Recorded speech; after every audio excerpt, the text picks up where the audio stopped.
ခုဖလိုလီရမင်းတို့ကမြန်မာငွေ900ကျုံဝင်ကျန်တဲ့မူဟာနာကောက်လေးကောက်ပြမှာဖြစ်ပါတယ်ဒါပေမဲ့မင်းတို့ကောက်ပြမှာမဟုတ်ပါဘူးမင်းတို့တကယ်ချင်းကောက်ပေးမှာပါသူကပထမဆုံးဒီအေးတောက်တဲ့ပိုက်လေးနဲ့ပေါ့နော်သပင်အနေငယ်ကိုအများကြီးယူရင်လေသူကအကောက်ကမလာဘူးအကောက်ကြီးရဲ့အတွက်ကြောင့်သပင်ကိုနည်းနည်းချင်း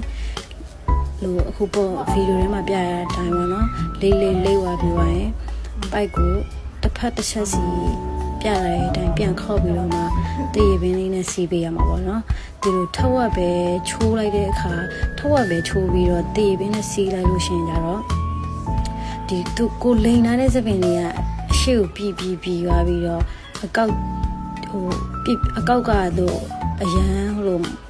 မကောက်ပင်နဲ့ပြဖြိုးသွားလိမ့်မယ်ပေါ့နော်အဲ့ဒါကြောင့်မို့တစ်ဖက်တစ်ချက်စီကိုကောက်ပြီးကိုလိပ်ပြီးသွားတယ်အဲ့လိုဒီဗီဒီယိုထဲမှာပြထားတဲ့အတိုင်းတစ်ဖက်တစ်ချက်စီပြန်ခောက်ပြီးတော့မှတည်တဲ့လေးနဲ့စီပေးရပါမယ်ရှင်မျက်နှာကကို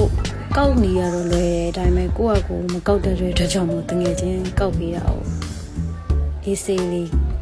စိန်ခံခဲ့တာပေါ့နော်တော့ပြီးတော့တော်လေးတော့ပေါ်တော်လေးနဲ့ဆောက်ထားပါတယ်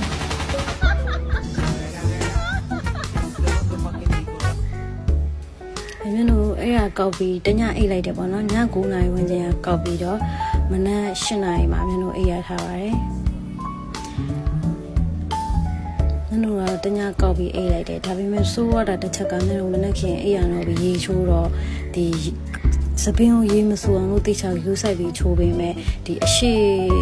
စပင်းအိတ်ကောက်ထားတဲ့4ချောင်းလောက်ရဲ့အနောက်က2ချောင်းလောက်ရဲ့စပင်းရေဆူသွားခဲ့ရောနော်ရေဆူသွားတော့ဖြီလိုက်တဲ့အခါမှာအကောက်ကပြည့်နေပြီးတော့မလာတော့ပါဘူးအဲ့တစ်ချက်ကတော့အရန်နှမျောပြီးပါတယ်တညလုံးနေတာပြီးတော့မှပြည့်သွားတာကြတော့ပါနော်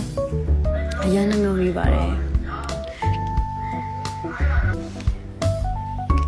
ဒါပေမဲ့အကုန်လုံးဖြည့်လိုက်ပြီးတဲ့အခါမှာတော့အဲ့ဒီရေဆူသွားတဲ့ဟာတွေကတိတ်တော့မတိတာဘူးပေါ့နော်ကြည့်လို့တော့ကောင်းပါတယ်ဒါပေမဲ့ရေမဆူခဲ့ရင်တော့ပိုကောင်းတာပေါ့နော်အေးမလာသူမျိုးပေါ်လုံးနေပြီဆိုတော့စီးတယ်နေပြီ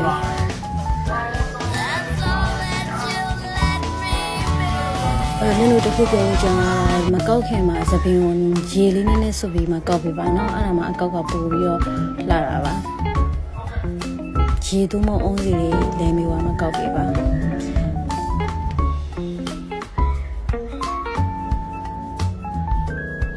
အားလုံးကျေးဇူးများတင်ပါတယ်